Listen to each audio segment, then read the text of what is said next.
Gauteng Education MEC Matome Chilwane says the department will start sending out SMS placement offers for 2025 online admissions for grades 1 and 8 tomorrow. The presidency says Deputy President Paul Mashatile has received necessary medical attention and is well after an incident during an address at Nwamitwa Day in Limpopo. And the aftermath of flooding in Nigeria's northeast is raising alarming humanitarian concerns as thousands face displacement.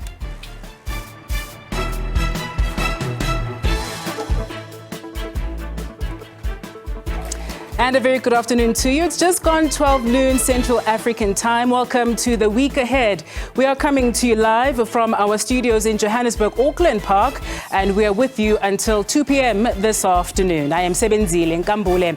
If you would like to participate during the next couple of hours, do feel free to give us a ring. Our studio line is 011-714-0680, 0681 or 0682. Welcome. It's good to be with you.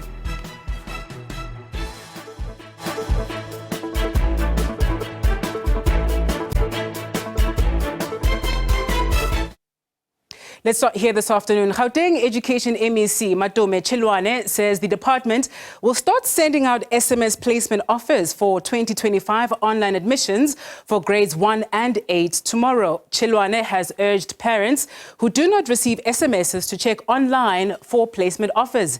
He says parents will have 7 days to accept those offers. Tomorrow we are starting with our placement offers to parents. As we had indicated that the 16th of September, we'll start releasing those what we'd call happy SMSs to parents for those who have applied. So those SMSs will begin to come in the morning for grade 1 and 8. So far, the process has been quite good.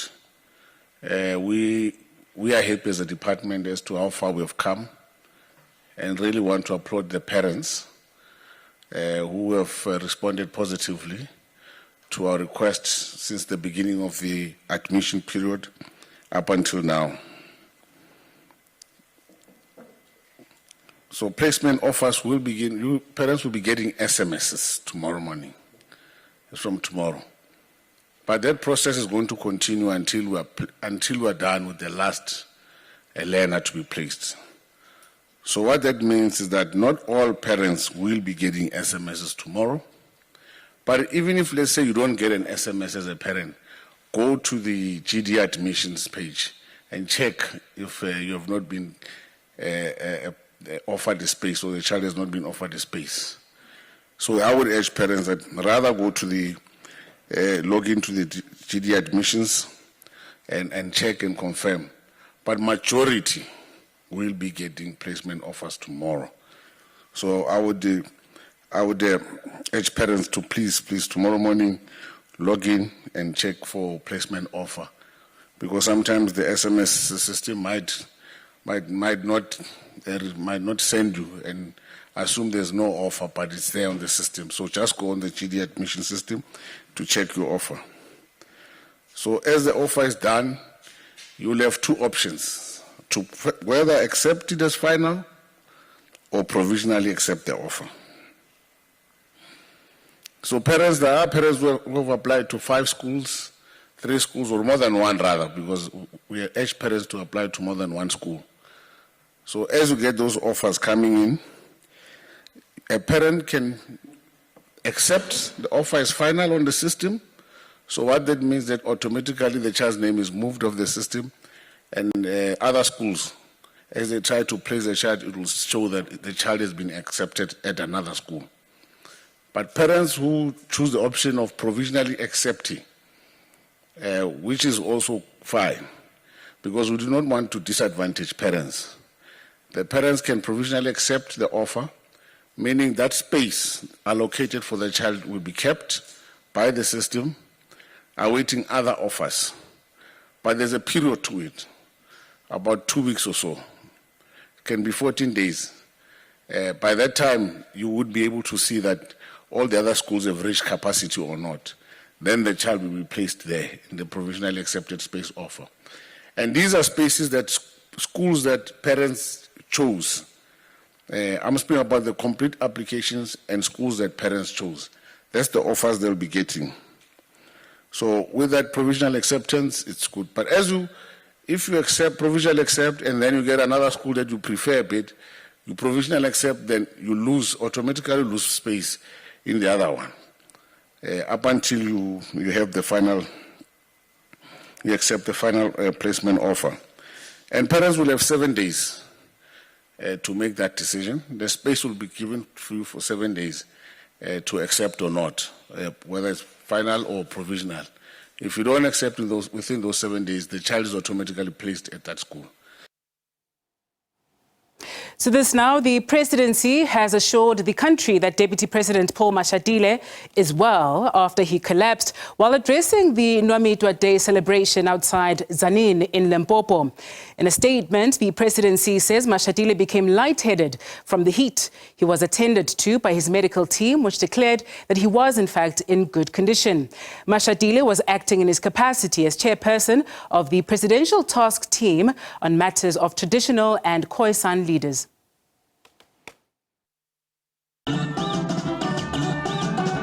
The Nwamitwa Day celebration was marked by traditional dances and colorful traditional dresses.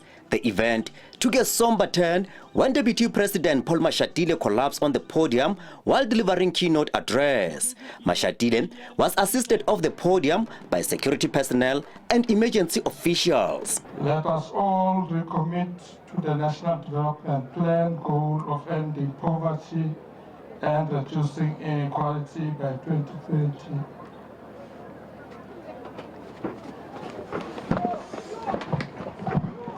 Limpopo Premier Dr. Popira Matuba says Mashatile might have experienced dehydration due to high temperatures.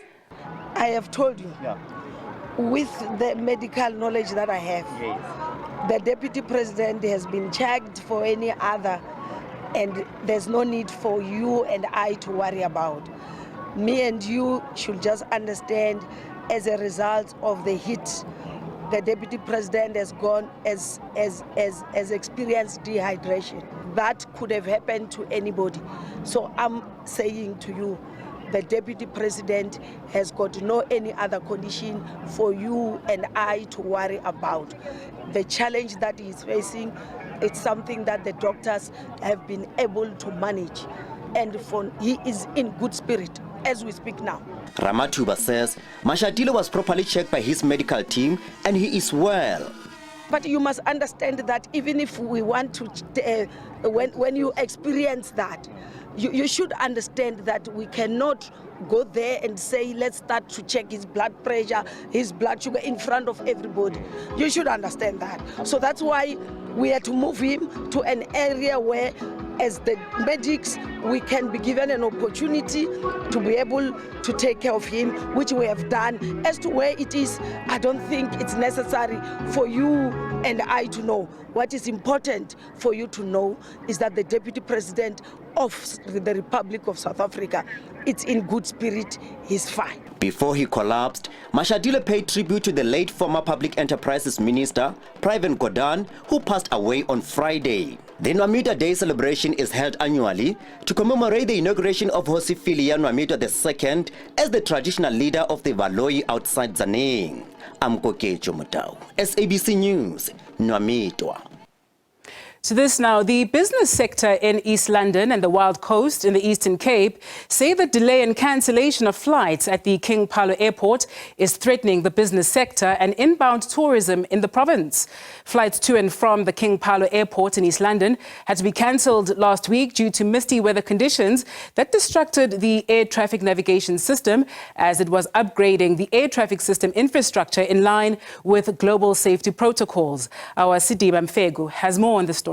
Well, inclement weather conditions have once again disrupted air travel, especially in the Eastern Cape, where we've seen the King Paulo Airport cancel and delay flights due to weather conditions that have disrupted, infrastructure upgrades that are being done by the air traffic navigation system in East London. And now we get to hear from businesses, how has this affected business, especially those that are very close to the tourism industry. And now we speak to the CEO of the Border Chamber of Business, Mr. Liesl Maurice. Ma'am, thank you very much for your time.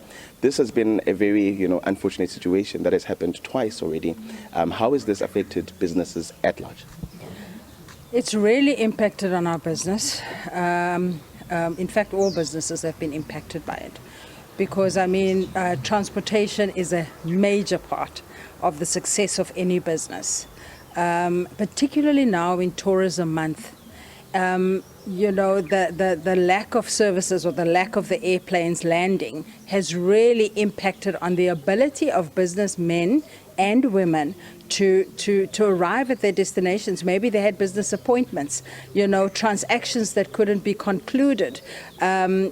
Particularly with the tourism industry as well. I know that sports teams that were earmarked to compete in the water polo tournament in Cape Town, they couldn't participate. They had to pull out of that and lost money as a result as well. Yeah. Our ability to generate income for our business is seriously impacted by the fact traffic navigation services haven't updated their procedures, and this is completely unacceptable.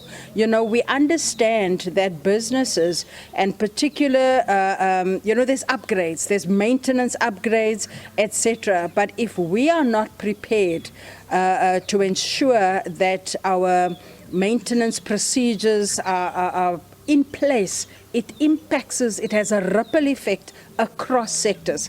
For example, the banking industry often maintains their systems, but they let their clients know. We know when our F&B apps are going to be, down because they inform us. I think the impact was greater because we were not informed. We were caught by surprise, and I know that inclement weather is nobody's fault, but still, if they should have have regular maintenance, upgraded their systems, but ensure that we as travelers, as business people, are informed about such maintenance procedures so that we can plan effectively. All right. It's Tourism Month. This definitely is going to hamper tourism, has hampered tourism. It started in July, at the end of July, and now again this particular month. What are your comments on that? My comments on that would be they need to fast track as a matter of urgency. And I know our Minister, Barbara Creasy, is on top of it. She's had several meetings to our air traffic navigation services officials. Fast track. Do whatever you can. Leave no stone unturned in ensuring that the procedures are in place so that our aircraft can land during poor visibility. Do whatever you can. You are impacting our economy in a big way, and it's unacceptable. Thank you very much for your time. That is Ms. Liesl Maurice, who is the CEO of the Border Chamber of Business, saying there that, ATNS has to do the best that they can to make sure that, this occurrence doesn't really occur again. She's saying that businesses have been, have felt the pinch of what is happening now, and that, business people have been finding it difficult to travel, even for their meetings. When we were speaking to the Department of Transport here in the province, they were saying that, the Minister of Transport, Ms. Barbara Creasy, has also given a very strict deadline to ATNS that they should, complete all these upgrades as soon as possible. This especially because the Eastern Cape has got very inclement weather conditions during during summer season. So from now in spring up to the summer season, we experience quite a lot of rain in the Eastern Cape, and therefore really there's nowhere to run in this case. It is very important that those upgrades are completed as soon as possible. We turn our attention now to some of the headlines that are leading in this Sunday afternoon's newspapers. Mondli Makhanya, Editor-in-Chief of the City Press, joins us now. Thank you very much, Mr. Makhanya, for your time with us this afternoon. Welcome to the week ahead. Let's start with what's leading in the Sunday Times this afternoon. CR says GNU will ride out the storm. And at the center of this, of course, is that Basic Education Law Amendment Bill with two of those clauses, Clause clauses 4 and 5 being suspended. And of course, some of the GNU partners calling for a greater deal of engagement over that. And the president has acceded to that. Yes, well, it was the most dramatic week for the GNU since it was formed about 3 months ago now. We all expected tensions to come, but we didn't know when the tensions would come and how soon the tensions would come to a head and what it would be about. And it seems the BELA Bill provided that stress test for the GNU. And from the middle of the week, as soon as the president announced that he would be signing this bill, and as we know, there was a lot of contention around it before the elections with the DA and many other parties rejecting it, and organizations rather than parties. There was a lot of, so there was tension around it. And as soon as the president announced on Wednesday that he would be signing on Friday, the DA issued a very strong threat that basically that kind of like this endangers the life of the GNU. This is not in the spirit of the GNU. Effectively, what Steenhuisen was saying that they could actually pull out of the GNU as a result of this. He had moderated himself by Thursday, and by Friday, when the president did go ahead and sign, there was a bit more conciliatory tone from John Steenhuisen and the DA. And I think that the president also had taken a stance to say, look, we will give 3 months for further consultation on these two very contentious clauses. But it appears now, we report today as well about the fact that there was a lot of pressure coming from the AfriForum and so on. They engaged with Cyril Ramaphosa, and that he then basically that was the origin of the compromise. What the Sunday Times is saying today is that Ramaphosa is very confident that this storm that has happened, that the GNU will actually ride it, which actually fits into what Steenhuisen said on Friday, that this episode that's going through now, this crisis, this tension, does not pose an existential threat to the GNU. Let's actually take a look at your publication, the City Press there, that headline, BELA Bill, Ramaphosa buckled to pressure. Perhaps a double click on those points there about the nature of that engagement. We know it was early morning or very late night WhatsApp messages and phone calls as well. But this is also not a seventh administration matter, if you will. This, of course, has been a long-standing issue as well. Already within the sixth administration, we knew, in fact, that the bill itself would be passed. And then, of course, now the dynamics shift a bit because the seventh administration, because of the way that it is configured, you've got now former opposition parties being part of government now, which then means they perhaps had certainly a greater chance, if you will, than what would have been the case previously to try and negotiate around some of the contentious aspects of the BELA Bill. Yes, definitely. I think the ANC, the polls were already telling us before the elections that the ANC was that it would have a much reduced majority. And, that they had been working on this bill and for almost a decade, if not more. They'd been working on the NHI bill for as long. And there were various other pieces of legislation that the ANC had been working on. And they were very eager to get those over the line before the elections happened, and as a result, and they got through, and they got them through, and the president signed the NHI bill before the elections, and then what then happened was that, but the BELA Bill, what I don't understand is why he didn't do the same thing with the BELA Bill before the elections, because he waited until after the elections, when actually the ANC and he himself does not have as much sway as used to be before May 29. So now he doesn't have as much of a free hand now. He is bound by the statement of intent. He's bound by the spirit of the GNU, as Steenhuisen pointed out. But then again, it's not just about the parties in the GNU. You have a lot of interest groups outside, just as the story points out, AfriForum was one that intervened a lot. And the DA is very conscious of the support that it needs to hold on to from the Afrikaans community, because it's the Afrikaans community that is most up in arms about this particular bill, because obviously around the provisions around first language education, and also the power of school governing bodies and their ability to first of all oversee admissions, and then secondly, basically to determine the language policy of a particular school. So I think the next 3 months are going to be very interesting. Yeah. Nobody, both sides blinked this time, but come 3 months' time, there will only be one person blinking if a solution is not found in these 3 months. And so I think we are headed for a very kind of like a period of intense negotiations starting this coming week. But before we segue quickly to the other publications, just a parting shot on this one as well. It's come quite soon, these challenges. Perhaps others may also argue issues around the NHI as well are also going to pose all sorts of complications. We saw the Minister of Basic Education, Siwe Kwahube, snubbing that signing event at the end of the week, then not showing up. What does this in fact mean, do you think, going forward for the GNU? Because there were threats that we heard from the DA, then they certainly tracked back a bit on that. What does it again say about the different interests and the different actors we're seeing at play here, particularly around contentious issues such as the BELA Bill, and there'll be many others over the next 5 years of this GNU? Yeah. Okay. So, firstly, on the minister, I think there was no way she could turn up there, because she would have. It was almost a celebration of this BELA Bill, and she would have had to clap along with everybody else, all the other MECs, the MECs that were there, and the crowd that was very excited. So she would have also been happy. She could not have been there silent. So I think it was a strategic thing for her to stay away. And the president actually also gave her slack.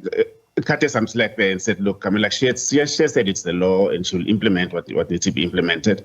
And he understands her predicament as a member of the party.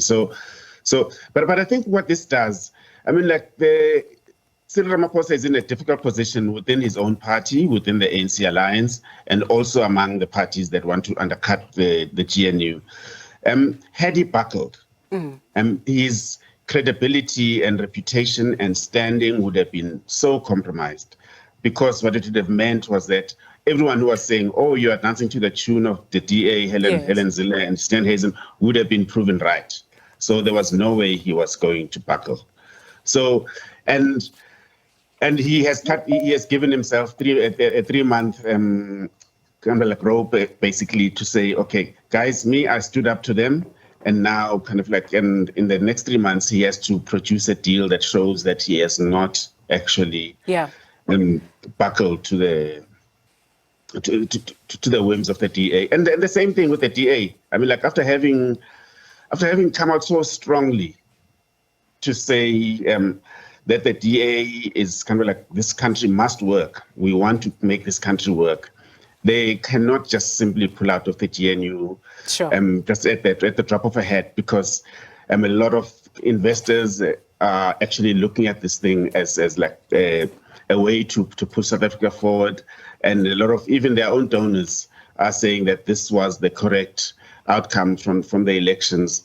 And so for them to simply kind of like throw tantrums and say we are pulling up now, it would not be in their good stead. Let's now look at the Sunday Tribune and what they are leading with here.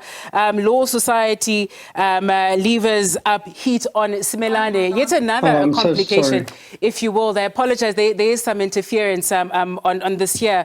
But they're looking at Law Society levers up heat on Simelane. It's another complication for the GNU, given the allegations, really, of a conflict of interest or inappropriate behavior from the Minister of Justice here. And they're calling, in fact, that the Minister Thembi Simelane be subjected to an independent investigation. Well, yes, that is the other big story that has been going on, kind of like that has dominated the news of the past month, and this week in particular. You'll remember that she appeared in Parliament earlier this week to defend herself, and she was not very convincing, and it only led to more people calling for her head. And now we'll await what the ANC's Integrity Commission is going to say, because she's presenting to them. I'm not sure if she's done it yet. And she has given a report to the president. Yes. And we will await what those two institutions are going to say. the presidency and the Integrity Commission. But the thing is, like, it's not just about those two. It's not just about her party and her boss. It's about the greater society. Society is looking at this to say, the ANC says it's in an age of renewal, and what does this represent? And then it's the first scandal involving a minister in the GNU era. And what does the president, how does the president react to it, and how does he call her to order? Is he going to be true to his zero tolerance on corruption in this particular instance? And so the Law Society is saying, let's have an independent inquiry into this that's untainted and uninterfered with, if there is such a word, by political considerations.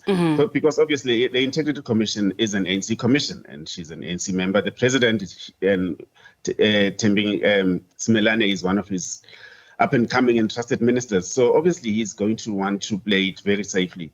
So they are saying, let there not be a cover-up on this one. Let it be a transparent process that the rest of society can look into and watch and trust.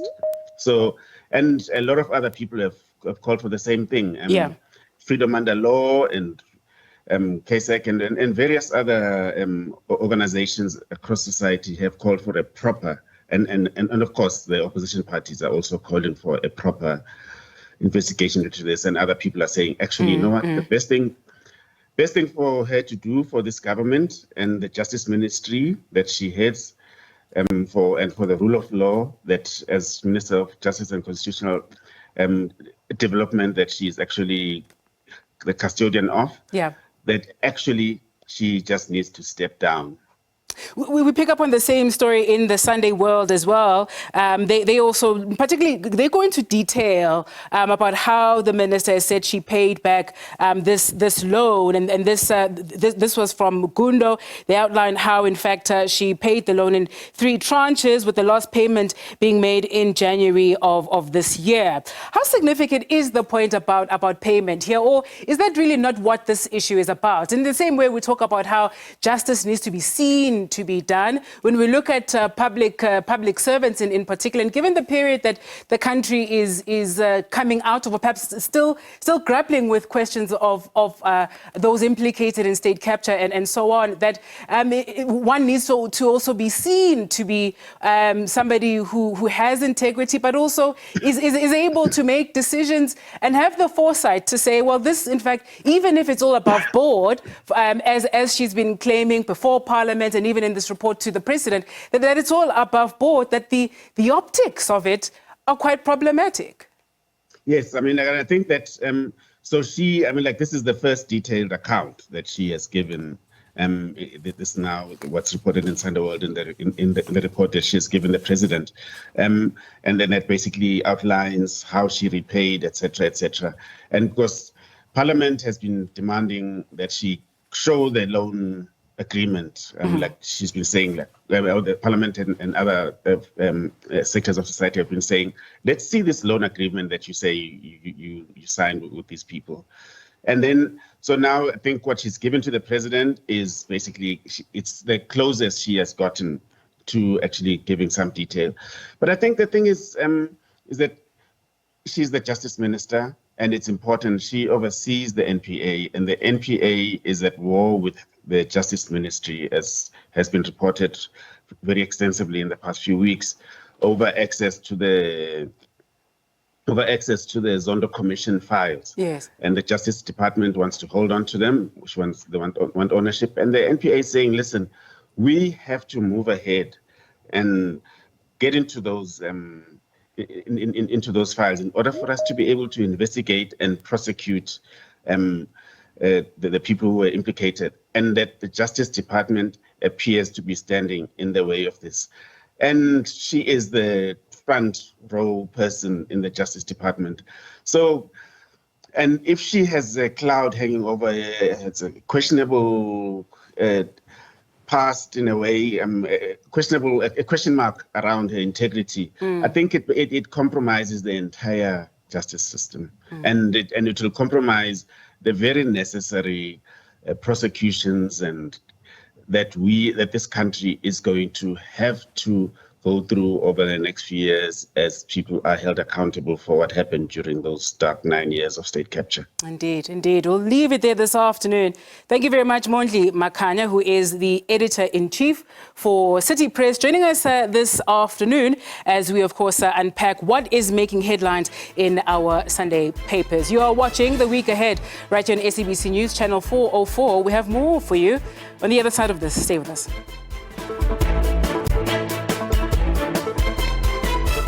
Thank you for staying with us. To this now, the South African Democratic Teachers Union, SADTU, is calling on Basic Education Minister Siviwe Gwarube to resign after opposing the signing of the contentious Basic Education Laws Amendment Bill, the BELA Bill, into law by President Cyril Ramaphosa.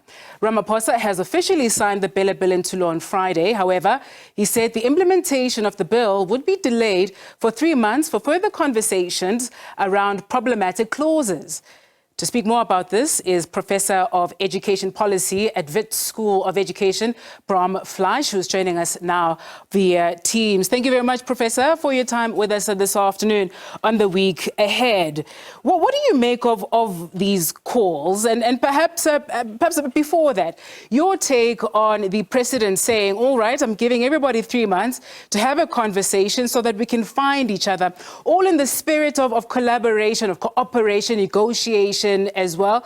Do you welcome that approach taken here by the president? So thank you for inviting me to the show. I'm really not a political analyst, so I can talk to you about the specifics of the provision. I do know that these are obviously very contentious issues that have triggered very serious concerns from a number of different quarters. I'm happy to explain, however, what I consider to be the core context and background for the provisions in Section 4 and 5.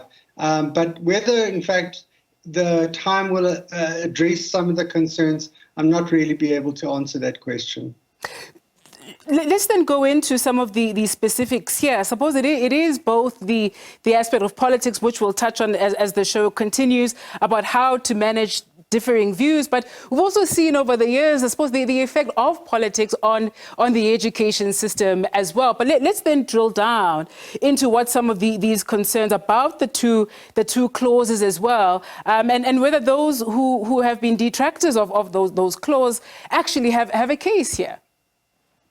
So in terms of the background, there are a couple of very important context issues that need to be highlighted. Both the issue of schools, the SGB's role in setting admissions policy and the language policy have historical constitutional court cases that precede the amendments. So in the case of admissions, the issues related to the Rivonia case, but probably the one that is being most emotive is the one related to the right of the SGB to set the language policy at the school. Mm-hmm. And in the context of the latter, the language policy, there was a very important set of cases that were heard by the Constitutional Court that go back at least 20 years. Possibly the most significant of these cases was the Hoërskool Ermelo case, in which Hoërskool Ermelo brought a case against the Mpumalanga Department for what they considered to be arbitrary decision to suspend the governing body's power related to school governing body. And in that case, the Constitutional Court found in favor of the school governing body on procedural issues. But the really important issue was that Justice Moseneke, who wrote the judgment in the case, made an important intervention in which he said that the SGB, when it's considering its language policy, have to consider not only the interests of the children currently in the school, but the wider interests of the community at large. And there's a recognition that in some instances, the schools do not necessarily think carefully about what the wider interests of the community are. In this case, the idea behind the revision to the South African Schools Act was that it ensured that the head of department could potentially address what are oversights or decisions that the school governing body make in the interest of the wider community and the children of the province more broadly. The issue, of course, of language as well is an important one. That it's also an issue of access here, and in as much as it is solving for learners or people, children of school-going age to be able to access certain schools, you know, of their choice or close to their community as well, that they should obviously have that access. There's also the groups of people who are saying here that it essentially endangers languages such as Afrikaans, for example. And I think the loudest voices of the detractors are about the language of Afrikaans. We could obviously broaden the conversation as to where other languages, for example, and their standing in the education system is. But we want to always make sure that the views of smaller groups or minority groups are also heard and surfaced here. And this conversation has been going on for many years. Those who feel as though their concerns are not being heard about the preservation and the protection of their language and the options for children to learn, if we talk about Afrikaans in particular, have they been sufficiently heard? So, I mean, that is a big question. And I think for people who feel very threatened, they obviously feel that they haven't really been sufficiently consulted, or that their views haven't necessarily found their way into the amendments to the South African Schools Act. So I think depending on who you speak to, there's clearly considerable unhappiness on the part of a section of South African society that believes that they need stronger protections to ensure that children can go to schools where they can study through the medium of Afrikaans. I think it's important, though, to put it in the context of the provisions of the Constitution in relationship to language in schooling. So Section 29(2) of the Constitution guarantees everyone the right to receive an education in the official languages of their choice. And there are obviously 12 languages. There is an internal limitation clause which says that essentially that right is limited on the basis of what is practical, what is achievable. So it's not an absolute right. Not every child in every school has the right to receive the language of choice. Now, it's important to recognize that the emphasis is not on home language in the Constitution, it's language of choice. But I think there's sufficient basis in the Constitution that anybody who wants to have their child educated through the medium of Afrikaans, their right is going to be protected in the Constitution. But it's not an absolute right. It's obviously based on the circumstances and the practicality of offering it in that language. Is it problematic, Prof, that the bill is likely to, in fact, will reduce the authority of school governing bodies and centralize decision-making power when it comes to language policy within schools? So I think we need to go back to the preamble to the South African Schools Act, which was passed in 1996. And in the preamble, they use a very important phrase, which says that schools in partnership with the state. And obviously that is a very loaded concept, but there's a recognition that that neither the state nor the school governing body have absolute authority in their own right. They need to work in collaboration because in fact, the best interests of children are served both when parents have significant authority over key decisions taking place within the schools, but ultimately the provinces have a constitutional requirement to make sure that everybody has access to education. So it's about trying to find that balance. And in many respects, the current challenge that we face is trying to establish where exactly that balance is. And I think that is a process which we have to engage with. It's not a straightforward issue. I think there needs to be significant amount of trust building. And I think the president's decision to suspend those clauses is part of that journey towards trust building. But I do think in the end of the day, the provinces do have a legal obligation to make sure that there are schools for all children and that they use state resources optimally. At the same time, school governing bodies do have the best interests of the children in that school, and they have to ensure that they develop policies that basically articulate parents' wishes. Is that the same really for admissions policies? I mean, essentially policies are meant to translate values into action, into systems, into processes.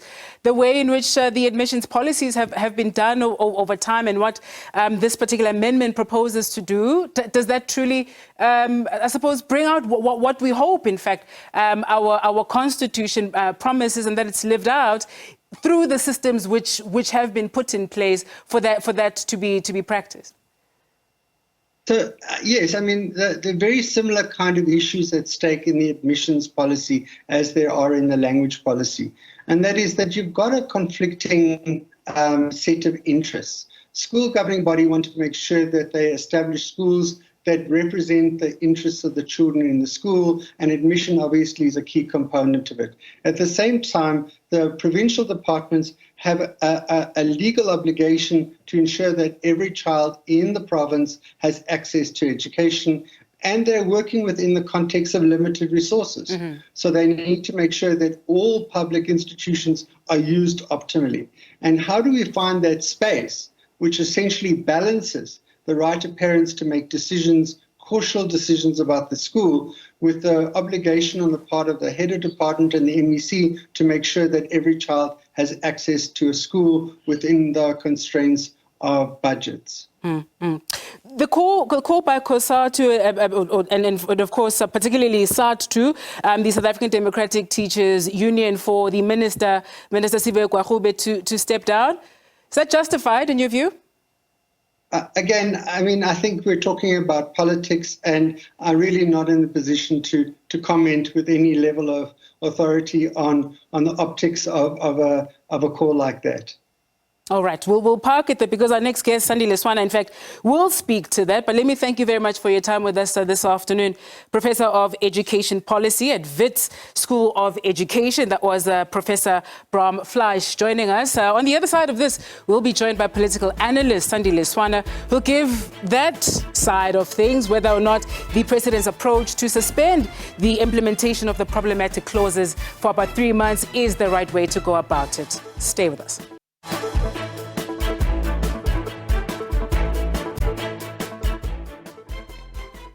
Thank you very much for staying with us right here on The Week Ahead on SABC News Channel 44. The DA has vehemently opposed the BELA Bill, which was passed by 223 votes against 78 in the National Assembly in May, particularly the clauses that President Ramaphosa has now delayed the implementation thereof. And for more on the BELA Bill, the political fallout resulting from the signing of the document by the President on Friday, we're joined by political analyst Sandile Swana. Thank you very much, Mr. Swana, for joining us this afternoon. A moment ago, before we took a break, we were speaking to an education expert about what the implications of the signing into the bill, at least the majority of the bill, will in fact have. But as we know, there are 2 clauses which have since been delayed for further negotiation, for further consultation here. What do you make of this approach here? We also saw the absence of the Minister of Basic Education, Sive Gwagube, who just could not attend that particular signing because, as we know, the Democratic Alliance and others have been vehemently opposed to the signing of the bill as it stands. Well, thank you so much, Tepi, and good day to everybody. The issue here, if you accept that this bill has been in the making for the past 10 years or 11 years, now the DA has been in existence for all of that time, and if the DA had contributions to make that serious, they would have made it. Secondly, there is a difficulty. The DA has got 22% in Parliament, and that 22% is not going to change in 90 days. So whatever they could not accept for the past 11 years remains as such, and nothing can be done about it, and they are not going to win, sorry. So there's nothing that they can do about that as things stand. So no matter the protest they bring up, there's no intelligent idea that they can bring in 90 days that they could not bring in the past 10 years. That's the bottom line. And politically, this is bullying. And the Parliament and the ANC needs to refuse to accede to this bullying. And Mr. Swan, of course, you are speaking to Sebenzile. With that, though, it seems as though the president is willing to accede to the calls, and as we would have read in some of the Sunday papers, they took a number of very late night, very early calls and WhatsApp messages as well, with a number of people, Solidarity, FF Plus, the DA, and so on, all trying to get one final word in before the signing there. It seems as though at least they convinced him enough to delay it. So what could likely happen over the next 3 months that could in fact see a shift in this? And given the point you've just made that this is not a new matter, it's been discussed, there have been a number of processes as well. The question then should also be asked whether or not the president can say that he will then decide if he continues with it, if he is convinced in 3 months, or are we likely to then see him send it back and then we basically see further consultation and a greater delay so that other parties who wanted clauses 4 and 5 as they currently are to be signed into law? I think Cyril Ramaphosa, in his usual way of being polite and accommodating, is just making the 90 days up. The only true solution that he has, and I'll put it to you this way, the conflict around the BELA Bill and the clauses in question is a request by the white minority in South Africa, with special emphasis on the white Afrikaner minority in South Africa, that the African schools should remain white African schools, regardless of the changing demographics in the immediate geographic area that they are in. Even if it means black children who do not want to learn in Afrikaans are excluded and without schooling. That is the central issue and the central question on the table today. And the ANC cannot, in good conscience and in respect of the South African Constitution and the objects of the entire struggle, they've waited for more than 10 years to come to this point, persuading, begging. The time for that is over. And there's no need for people who've got 22% of the votes in parliament to block the nation from moving forward. Should he then have called their bluff? Because we also, until the leader of the DA had to, in fact, calm tensions as well, but there seemed to be a throwing of toys, if you will, from the likes of the DA in terms of their participation within the GNU. They changed tone as well as we approached Friday when the signing actually happened of the bill. Is your view that maybe the president should have called their bluff here, given, again, how long it took for the country to get to this point? Yes, when the president did have that option, maybe he should have called their bluff, because even in their own statement by Steenhuisen, they admit that it would not be democratic for them with 22%, and they need their supporters, and they said this, Steenhuisen, their supporters need to accept that they've only got 22% of the vote. Therefore, they cannot overrule the overwhelming majority that voted in favor of this bill already prior to the elections. And even if it is voted for again after the elections right now, the DA will not have more than 22%. So Cyril Ramaphosa is nice to them, but they are there for 2 reasons. They are remaining in the GNU for 2 reasons. One reason is that they want to keep the EFF and the MK out of that. So if they move out, those 2 can move in. Secondly, they are there because BLSA, BUSA, and big businesses demanded that they must be there with the ANC, and they are going to stay there because they are welded by money into this GNU. On the question of the president saying he's giving all of these parties some time to deliberate so we can find each other, and then they come back to him and he'll make the decision as to whether or not he then essentially says, all right, the clauses 4 and 5 as they are should then be implemented. What then? All of the other players that have been consulted over the years, SATU obviously is also throwing their toys, and they're calling for the minister, Kwagube, to in fact resign for not having attended the signing ceremony on Friday. Are we in a place where we're comfortable with him then, giving saying yes or nay to the two clauses being implemented, depending on what happens in 3 months' time? Or should we kind of go back to scratch on these two clauses and again get everybody to give their view as to how all of this plays out? Because if not, then what is the point of consultation then? The difficulty is that if they raise old arguments that were already defeated, how does then President Ramaphosa overrule everybody else and accept old arguments that were defeated and voted against in Parliament? And if you read the Parliamentary Monitoring Group and the consultations and the reviews that they did, these were line-by-line reviews over several occasions. Yes.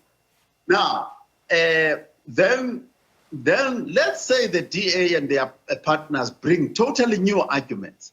Then the whole public must be brought in, because a lot of us would not have responded to those arguments in consultation. Then the whole process, another 10 years, another 11 years. But the issue is that it is quite straightforward that the issue here, it is the right specifically of the black majority children to have access to good quality education, which is being hoarded and monopolized specifically by the white African-speaking minority in South Africa right now. That is the issue. And Parliament and the ANC cannot continue to tolerate that or even to accommodate it in any way. Since the vote itself in May, where it was passed with 223 votes for it and 78 against in the National Assembly, the National Assembly has changed.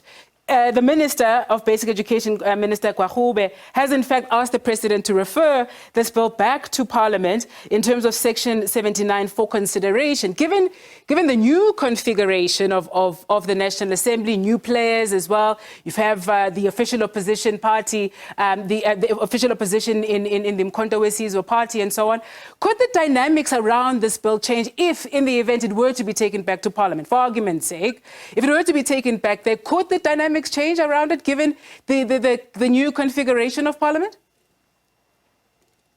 If we put it differently, if you add up MK and ANC, these were people not long ago who were exactly in the same party. I don't think they'll vote any differently on this particular issue. The MK and the ANC alone can carry the vote, and that's the end of the matter. So, and the EFF is clear that they are in support of this. So this is not a matter that is going to win in Parliament. But let's put it differently. This is one issue where the DA and the right wing generally in South Africa, the conservative supporters of apartheid and racism in education, so white supremacy in education, they are just trying to buy more time to continue with apartheid in education. That is all there is to it. And unfortunately, and with deep regret, the African National Congress has continued over more than 10 years now, and Ramaphosa said it's probably almost 20 years, that they've continued to accommodate this failure in education. So they need to correct it now and correct it decisively. It's 30 years now since the dawn of democracy, Mr. Swan, and this is such a key really a key point here about access to quality education. It's taken such a long time to get us to this point. What will it in fact take to get us to the next point? And of course, we know when it comes to Afrikaans, it's not only white people who speak the language. There are many colored people who speak the language as well. And so this is a pain point, a sore point for them as well. What perhaps might it take for us to shift the dial on this issue? Because at the heart of it, it's about access, because for the longest time, the majority of children in this country have been left behind. And that needs to change at some point. And 30 years, one would have thought that's too long already, but surely that should be the game-changing point in this conversation. Thank you. The so-called colored community, white African-speaking colored community, unfortunately have themselves been excluded from the facilities, the Afrikaans facilities in South Africa generally over time. There's been apartheid against the colored, even in the use and the development of the language itself. Yes. To the point that there is only one version of Afrikaans that is controlled by the minority. Bear in mind that the colored population in South Africa alone is larger than the entire white population in South Africa. So that's a whole nother discussion. The discussion right now is at two levels, if we wanted to expand the discussion. One, the quality of schools in every neighborhood, more specifically in the township. The township schools need to be brought up to standard, and the village schools need to be brought up to standard, so that within a short walking distance, each young person can reach a school that is of comparable quality with a school in Constantia, with a school in Kloof, with a school in Waterfall, or wherever you want to call it. So that is the issue. On top of that, there are state-owned schools that have been developed over a long period of time with state funds, public funds, that are being monopolized by white African-speaking people to the exclusion of the black majority, and that needs to be corrected immediately. And we'll park it there this afternoon. Thank you very much, political analyst Sandi Leswana, joining us this afternoon as we talk about that BELA Bill, a very contentious issue. It has been signed, but not the entirety of the bill has since been signed into law by the President on Friday, with clauses 4 and 5 remaining sore points for detractors of the BELA Bill. You're watching The Week Ahead right here on SABC News, channel 404. This is the second hour of the show, and thank you for staying with us.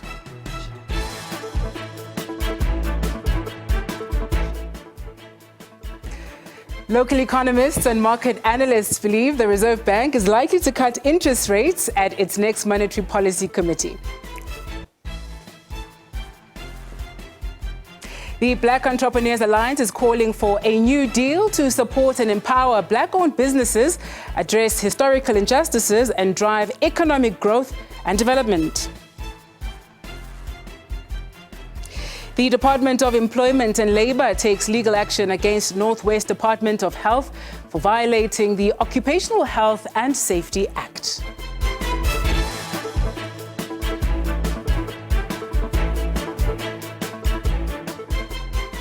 Still with you right here on SABC News channel 404. Thank you for staying with us.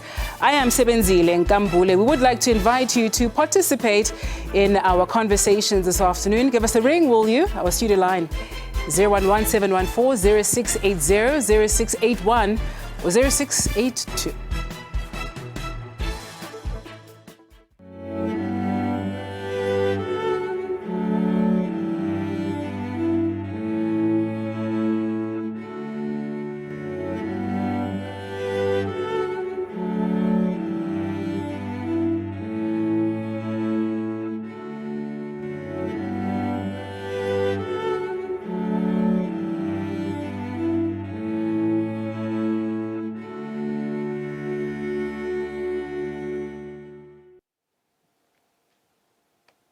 The passing of Pravin Gordhan has sparked conversations about the role he played in the democracy of South Africa, as well as his commitment to clean governance. In his last portfolio as Minister of Public Enterprises, where he played an oversight role of state-owned enterprises which were facing governance issues, he found himself in a position where some of his decisions were questioned and criticized. One example is the failed SAA Takatso deal. After 3 years of negotiations with Takatso to save South African Airways, that deal ended with a very bumpy landing. SAA was on the verge of being liquidated. It was placed under business rescue, and the impact of COVID-19 made matters worse. To save the airline, a deal was struck with the Takatso Consortium, the preferred strategic equity partner, who would purchase 51% of SAA shares, a deal questioned by many, leaving Pravin Gordhan as the Minister of Public Enterprises to answer many questions. And as I've said repeatedly, but some of you or your colleagues don't intend to cover facts, they cover opinions. Didn't cover or explain to the South African public that liquidation means all 4,700 odd staff losing their jobs. All of the assets of SAA would be sold in a fire sale, and workers at SAA, we then calculated, would go home with something like 28 or 30,000 rands each, notwithstanding many of whom had served SAA for 20 or more years. After years of negotiation, property and business valuation, and the approval of competition authorities, everything seemed to be on track. But things changed. However, late last year, clearly we had a different market, we had a different economy, we had a different flying public in terms of numbers of people that were flying, and a new valuation was done. And the new valuation, and if you want the technical details, my colleague on the left, who's the acting DG of the department, Ms. Molisane, will take you through that. But in essence, the business came out now at a value of 1 billion rands, and the properties went up to about 5.5 billion rands, which meant that any negotiations on this transaction would have to take into account the new valuations that had emerged. This is where negotiations between Takatso and SAA fell apart, and both parties agreed there was no clear path forward. Cabinet decided SAA would revert to 100% state-owned and that a new plan would be devised and that the 7th administration would deal with it. This was one of the instances where Gordhan faced a lot of criticism. Yeah, I mean, I think we would all agree that his time at public enterprises is probably not the way he would want to be remembered. It was a difficult portfolio, given the number of state enterprises that had been corroded by state capture.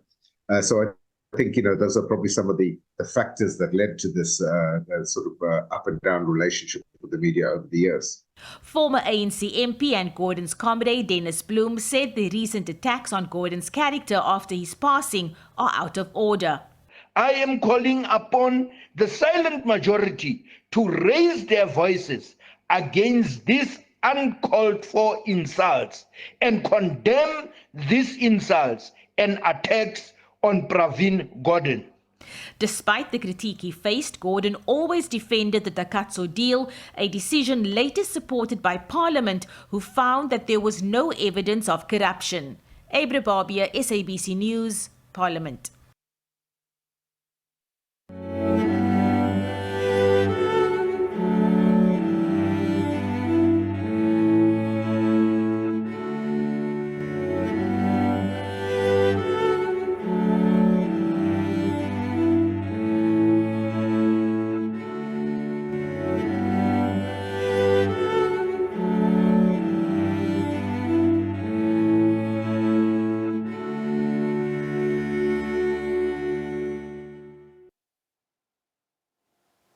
The Black Entrepreneurs Alliance is calling for a new deal to support and empower Black-owned businesses, address historical injustices and drive economic growth and development.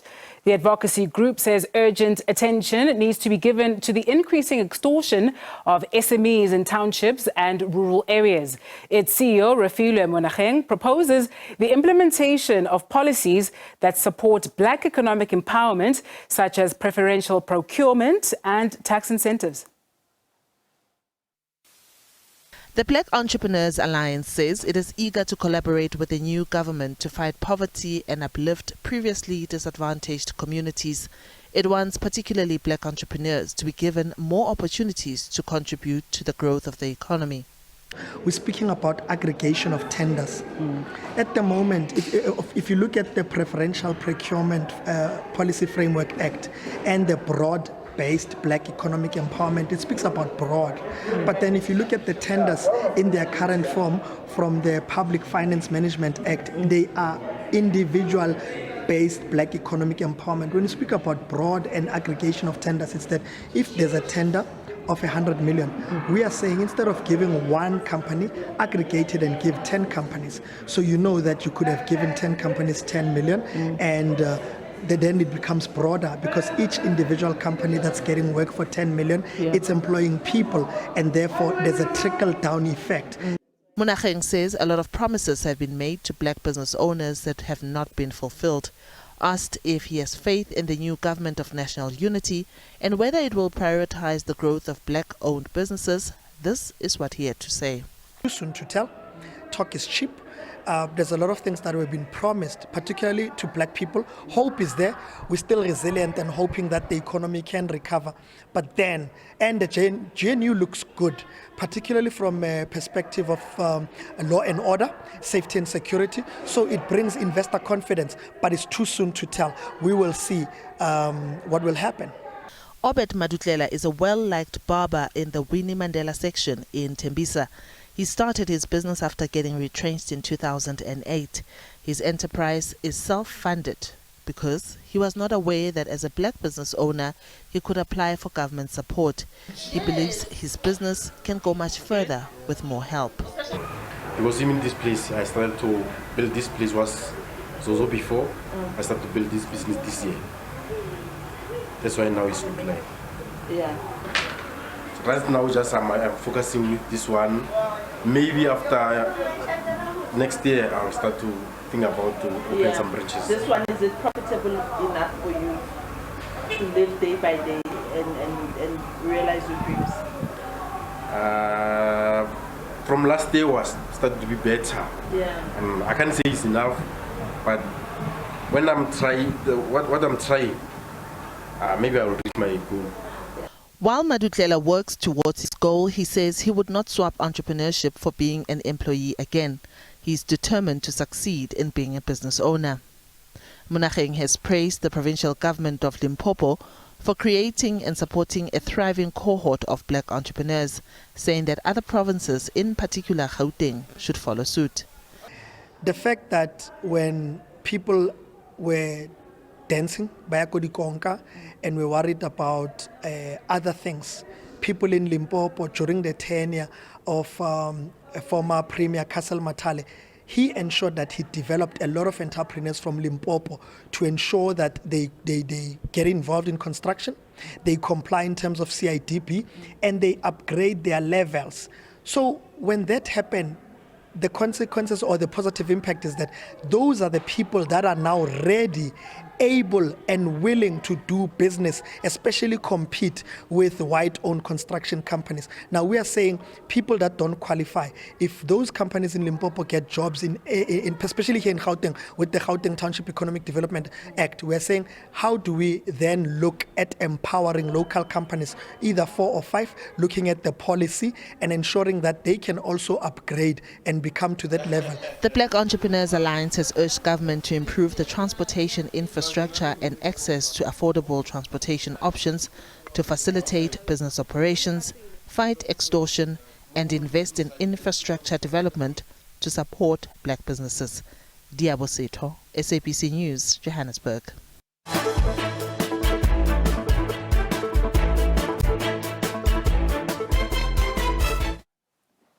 Thank you very much for staying with us. To this now, local economists and market analysts believe the Reserve Bank is likely to cut interest rates at its next Monetary Policy Committee, which begins on Tuesday. It will announce its decision on Thursday, the 19th of September. This will come just one day after the US Fed's call on interest rates. Global market players largely expect the central bank of the biggest economy to cut rates by a minimum of 25 basis points, with some betting it could cut by 50 basis points, which many hope will nudge South Africa's central bank in the right direction. The repo rate has remained steady at 8.25% since May last year, after the bank steadily raised rates over an 18-month period from November 2021. This meant South Africans having to endure the mantra, rates higher for longer. But there's hope that this mantra could now be nipped in the bud with a rate cut from the Reserve Bank this Thursday. The reason being is that headline inflation has slowed down quite markedly, having hit a peak of 7.8% 2 years ago. Independent economist Elise Kruger is betting on inflation coming down below the Reserve Bank's 3 to 6% midpoint target. First half's average headline CPI was 5.3%, and so my forecast for the second half of the year is 3.9%, actually below 4%. So we are seeing inflation moderating notably, And that's an additional tailwind for the economy. Now, and also that feeds into the interest rate debate, that there's really ample justification for a cut in interest rates when the Reserve Bank's Monetary Policy Committee meets again. FNB economist Koketso Mano is betting on a series of rate cuts starting from September, and she explains why. We see over the next quarter, or at least 4 quarters, that inflation could actually fall below 4.5% according to our current projections. That is a mixture of a stronger rand, low demand in the economy, but also petrol prices you've seen have started to come off, so oil prices have fortunately been supportive here. What that means is that the consumer might have more money to spend at the end of the month, right? From an inflation perspective, so cash flow. But also, that could be something that supports the Reserve Bank starting to cut interest rates, which we anticipate could start as early as this month. So that would be something that also helps consumers in terms of their debt repayments and just balancing the books a little bit. Group Chief Economist at Investec, Annabelle Bishop, echoed Mano's sentiment. We're expecting a 25 basis point easing. That's a 0.25% drop. And of course, that will happen at the September MPC meeting. We do not believe this will be the only cut. We think South Africa is now entering an interest rate cutting cycle that will certainly stretch over the course of next year and into 2026. As global market watchers closely scrutinize what the US Fed will decide on the 18th of September, they're also keeping a close eye on the Reserve Bank's next move. Makwe Masilela of Makwe Fund Managers also believes a rate cut is inevitable.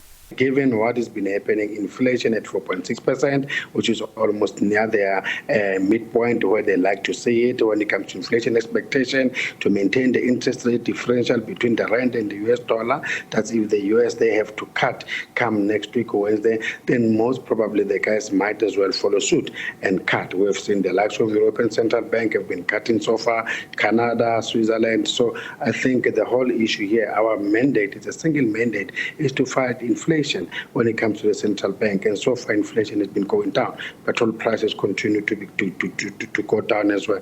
That bodes well for inflation. One interest rate cut may not have that significant an impact on households and businesses' balance sheets, but the expectation of a string of cuts suggests that indebted South Africans could experience material relief in the coming months and through next year, all things being equal. Nompumelelo Ziziba, SABC News, Johannesburg.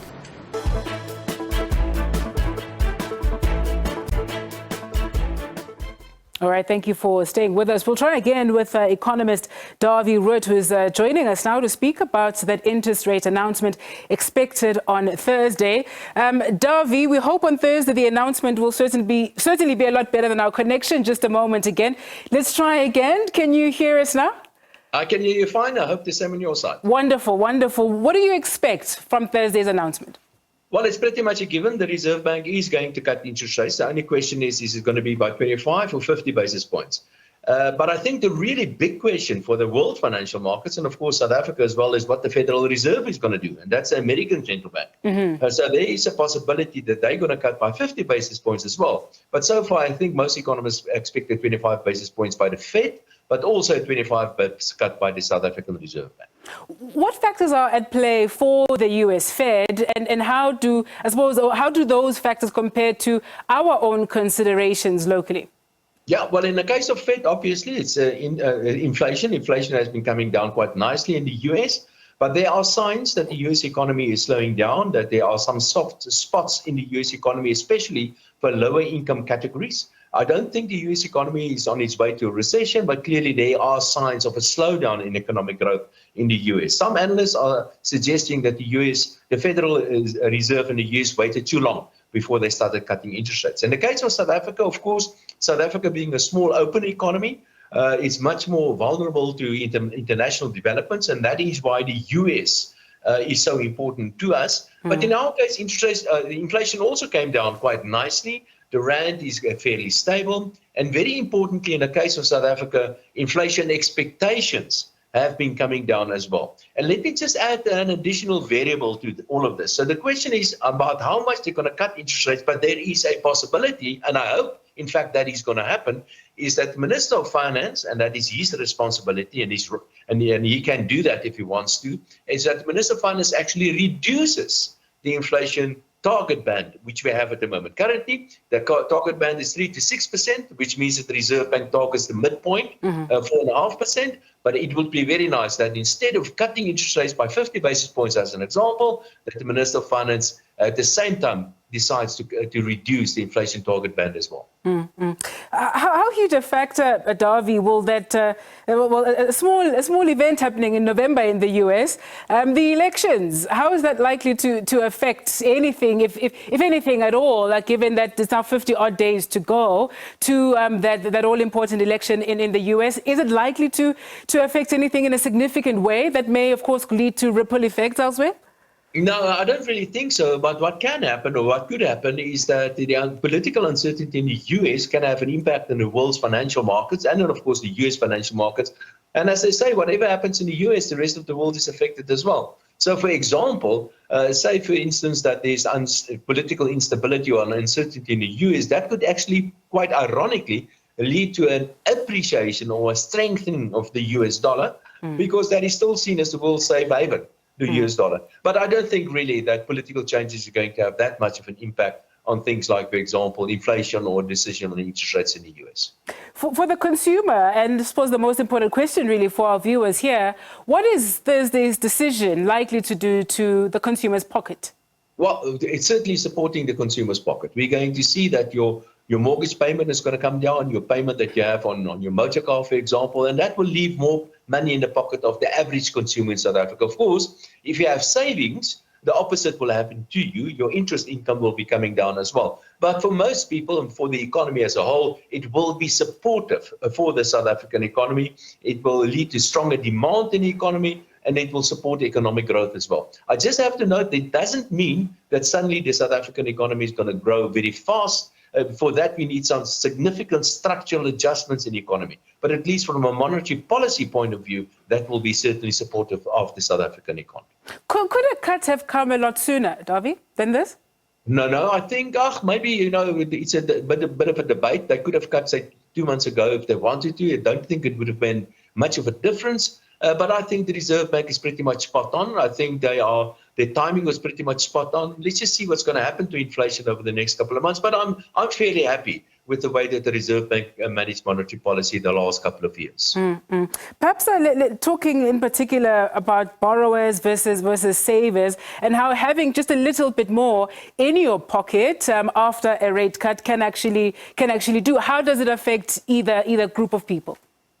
Well, obviously the savers, and that's usually the elderly, they are very much dependent on interest income. But of course, the people that owe money, that's usually me, for example, I'll be very happy if there's a reduction in interest rates, for example, because that will leave more money in my pocket. But overall for the economy, it will be supportive to the South African economy. It's important to note that it is not the Reserve Bank's responsibility to grow the economy. The Reserve Bank's responsibility is to make sure that price stability is maintained, which means inflation set between currently 3 to 6%. And I think they're doing an excellent job on that. And I also think it's important to note that we're probably going to see a number of interest rates cuts over the next couple of months. So 25 basis points, for instance, is not going to make much of a difference. But all those various cuts that are expected over the next year or two certainly will eventually add up, and it will be quite stimulatory to the economy. At the moment, monetary policy is actually holding back economic growth. Economists call that contractionary monetary policy. That's where we are at the moment. And the Reserve Bank is likely to let go a little bit. And that should be supportive to economic growth. But don't expect fireworks. How effective, when we kind of think about our overall monetary policy, is it in addressing our very challenging economic circumstances? No, there are many other things that need to happen. The Reserve Bank that's where the buck stops. The Reserve Bank is, in a way, economists call it price takers in a way, is that they react to whatever happens in the economy. Now, for instance, we know that Eskom is increasing prices by huge margins, and that's got an impact on inflation, for example, and the Reserve Bank will simply have to act on that. But if you really want to support the economy, monetary policy is not the way to go about this. If we really want to support the economy, we need to do some other structural adjustments to the economy. We need to fix fiscal policy, for example. We need to fix the state-owned enterprises. We need to fix all sort of other policies that are completely wrong in the South African economy if we really want to get economic growth much, much faster. The Reserve Bank is, like I've mentioned earlier, is not responsible for economic growth. The job of the Reserve Bank is to maintain price stability. Is it adequately buffered from changing political circumstances? We're now 3 months into a new political configuration as well. Your view on where confidence sits, and obviously what likely impact the change in how government is configured could have on monetary policy?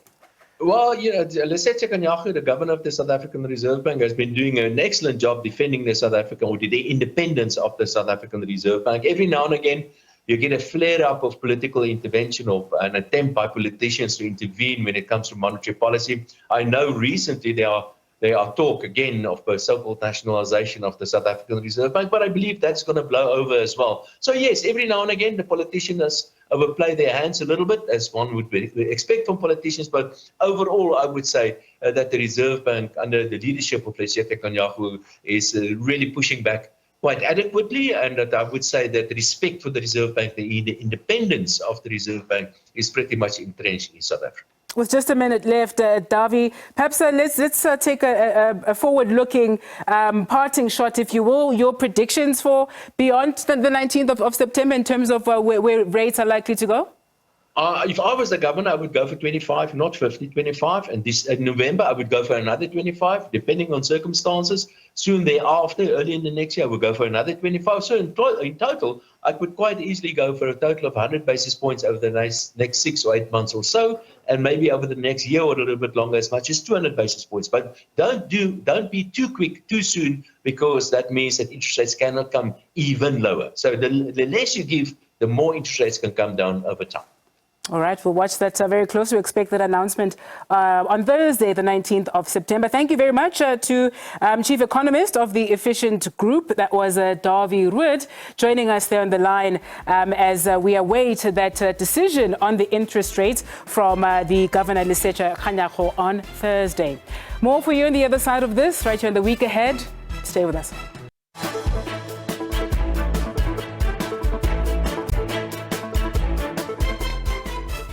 You're watching The Week Ahead right here on the SABC News Channel 404. Thank you very much for staying with us. To this now, through the execution of the 365 Days Child Protection Program of Action, the Department of Social Development is spearheading efforts to enhance and expand child protection measures in partnership with other departments and civil society groups.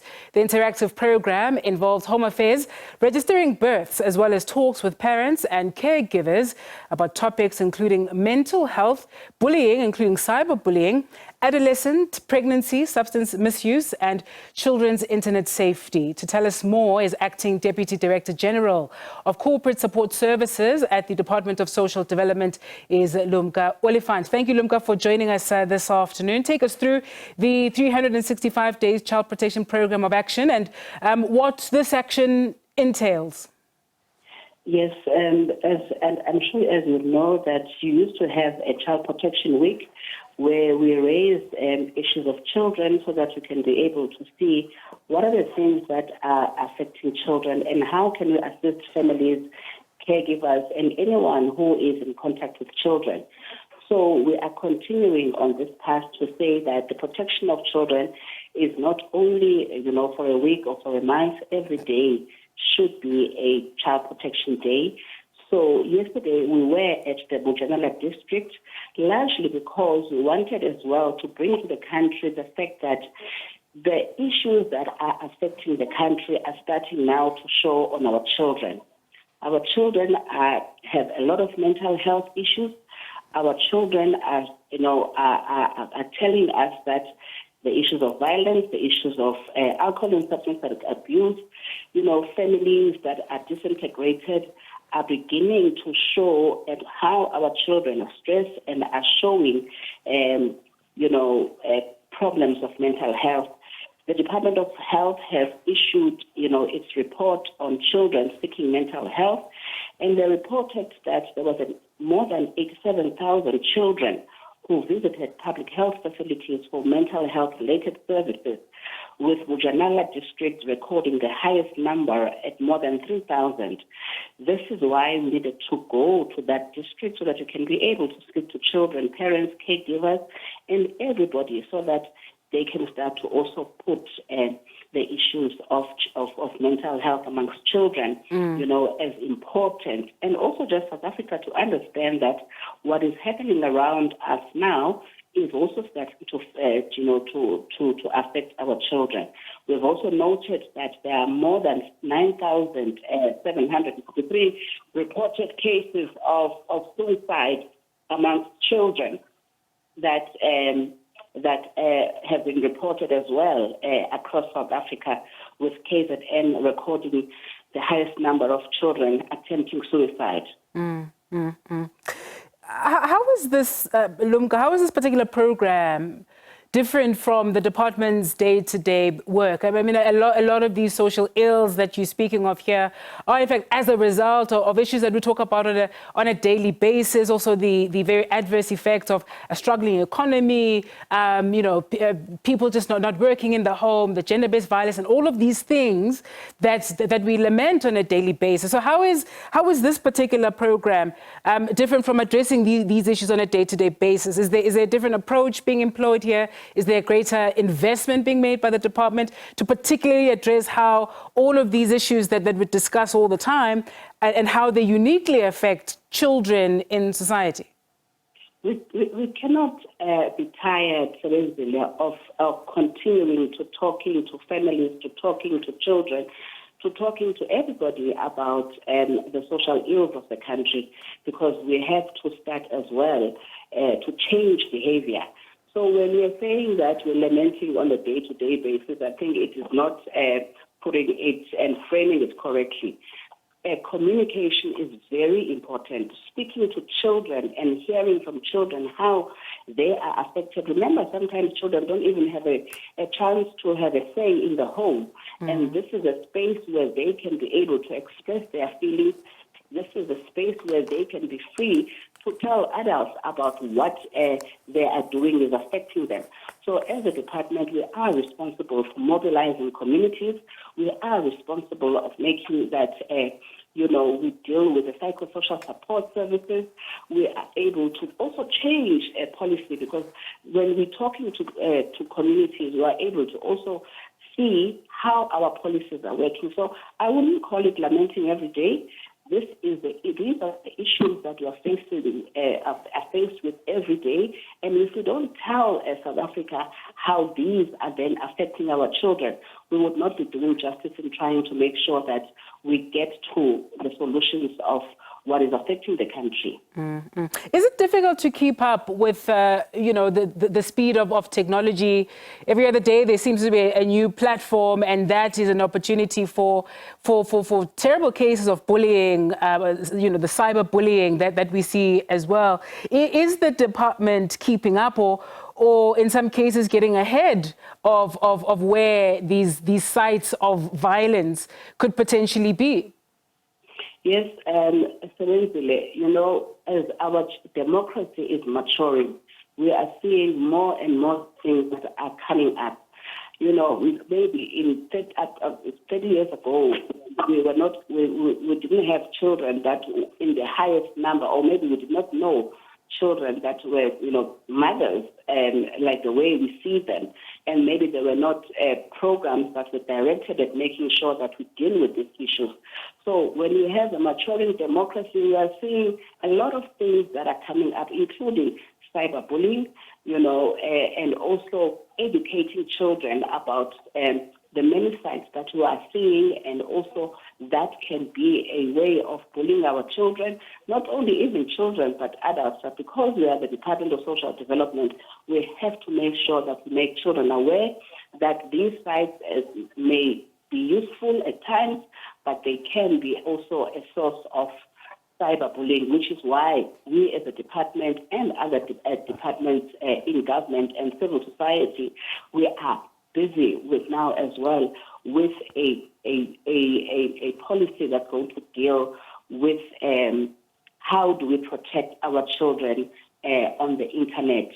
Remember as well that we would need to have these mechanisms with other departments like your, the justice and correctional, and JCPS cluster, where we come together and we say that this is how we are going to protect children online, and parents understanding that also by putting their children on these platforms, they are also putting their lives at risk. As a parting shot, Lumka, the community obviously plays such a critical role in supporting the well-being of children, protecting them against violence as well. How are you engaging communities? The reason that we are there at Mujanala is one of the things that we do in order to galvanize communities.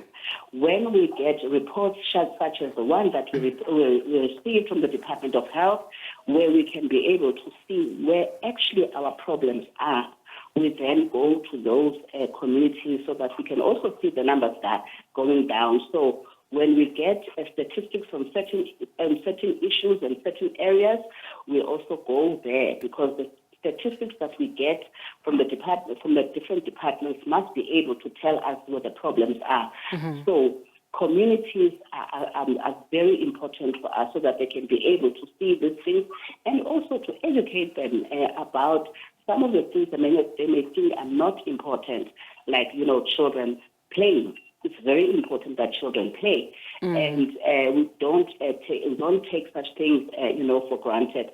These are the things that we go to communities for, so that they are aware, and we also find solutions together, because communities are not the same. Indeed. We'll leave it there this afternoon. Lumka, thank you for your time.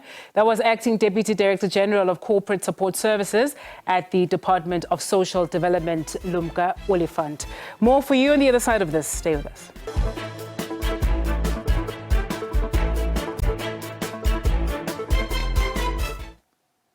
Thank you for staying with us. To this now, the Northwest Department of Health says it has buried most of the 88 unclaimed bodies that were piling up at the Brits Forensic Pathology Services. The Department of Employment and Labour is taking legal action against the Provincial Health Department for violating the Occupational Health and Safety Act. This follows inspections that revealed the use of non-functional fridges at the mortuary. The morgue also lacked water and proper ventilation.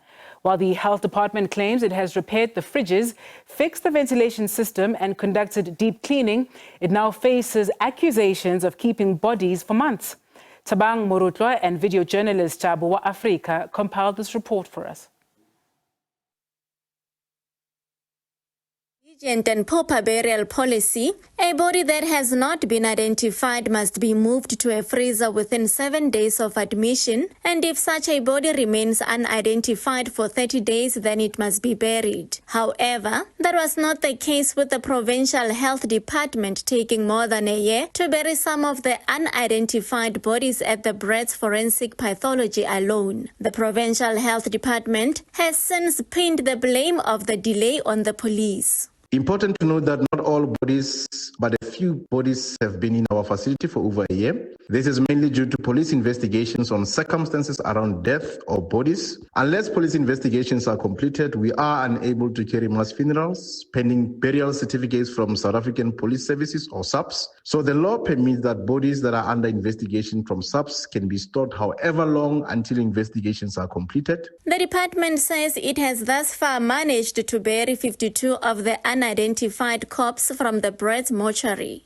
We had 88 bodies at the Brett's Forensic Pathology. We have buried 52 thus far. And important to note that the remaining 36 had only received the burial certificates from both South African Police Services or SABC and the Home Affairs Department on Monday this week. So the mass funerals will take place both this week and next week for the remaining. 36 bodies are yet to be identified or buried. However, Northwest Police refused claims that the delay can entirely be blamed on the police. Indeed, it has taken long for the said bodies to be identified. It is common knowledge that each case or inquiry is treated according to its merits. It is also apparent that there was a miscommunication among investigating officers and government mortuary management. and that contributed to this situation. Meanwhile, the Provincial Health Department says it hopes to bury the remaining 36 bodies by next week. Thabang Murutwa, SABC News, Mahikeng.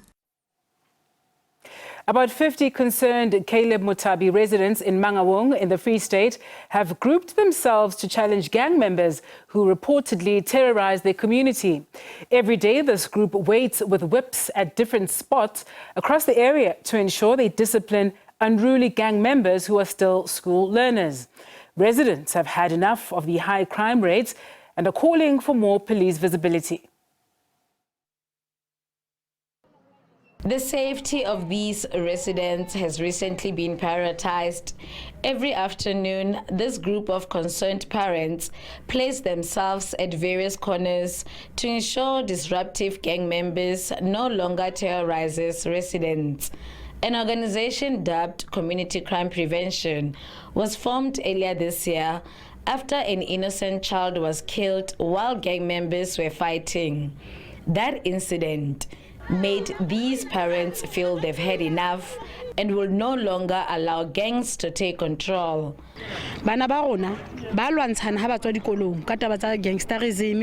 Our children fight each other when they come back from school due to gangsterism. In our area, we have a problem of housebreaking, motor vehicle theft, even car parts get stolen in our area. We started this with the aim that we'll be able to fix these problems. We also patrol at night. We meet at this point. There'll be women, men, and older persons joining us around midnight. On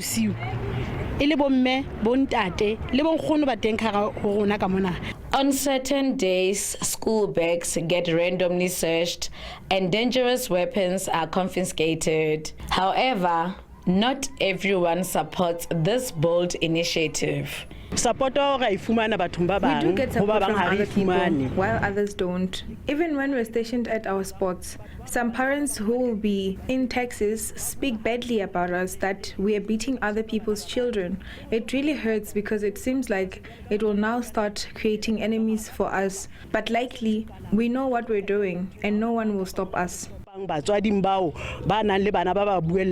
Dipuo Molloy's son is part of a gang. The 16-year-old was recently suspended from school after he got into a huge fight with a rival gang.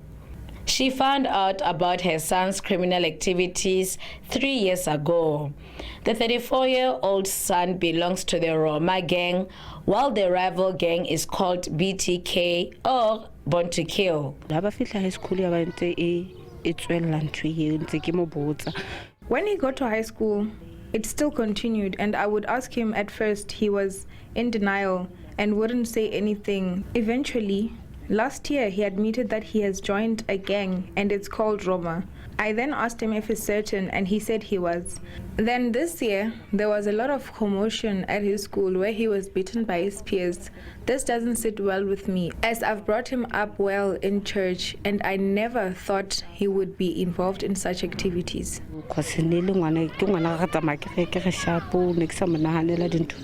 Lehlohonolo Gatri ended up being part of a gang because of his former friends. The 28-year-old was a gang member for about 4 years. As a former gang member, there are still certain areas he's restricted to go to.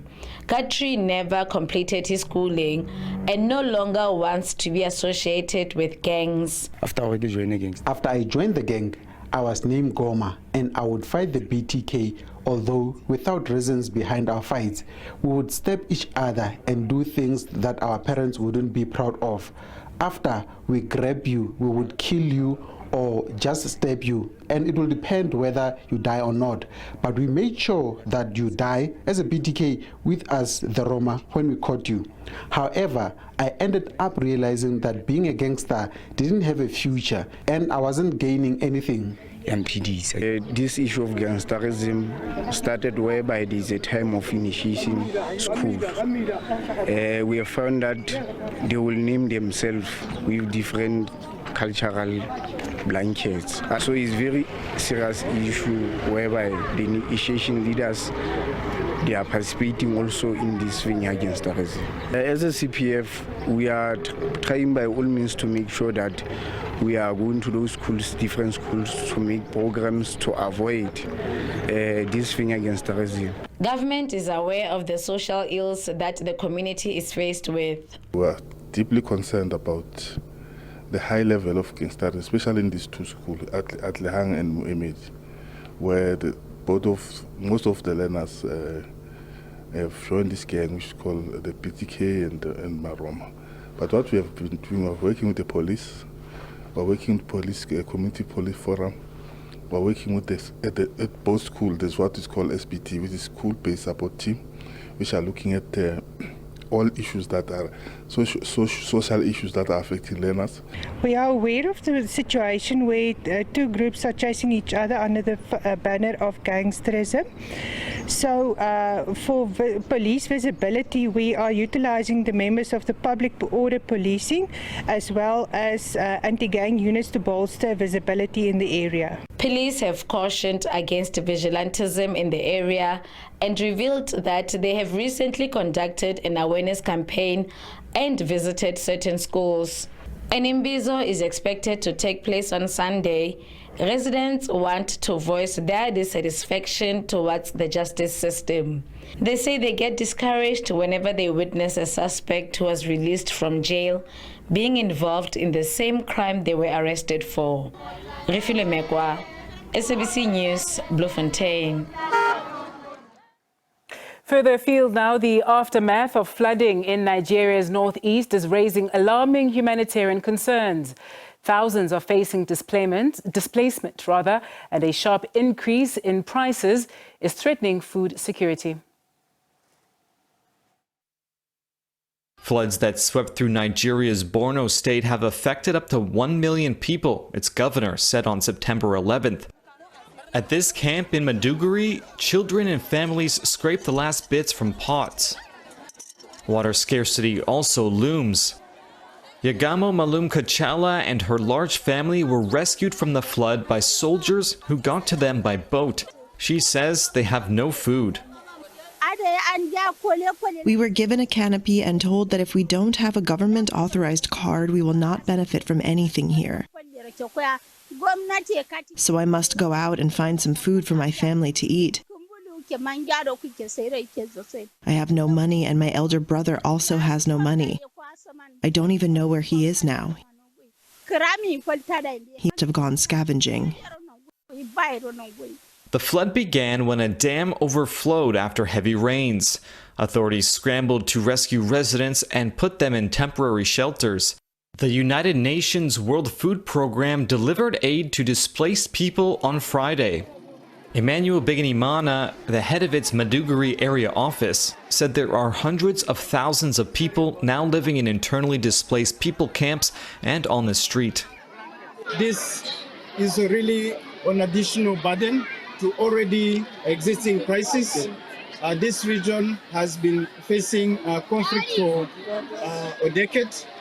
And more recently, we have seen food inflation that where food has been really, food prices have been skyrocketing, really affecting millions of the people who are facing food insecurity. And that's it for the week ahead. Thank you very much for watching. The news does continue for you at the top of the hour. From myself, Sebenzile Nkambule, and the entire crew from Studio 11. Until next time, take care of yourself.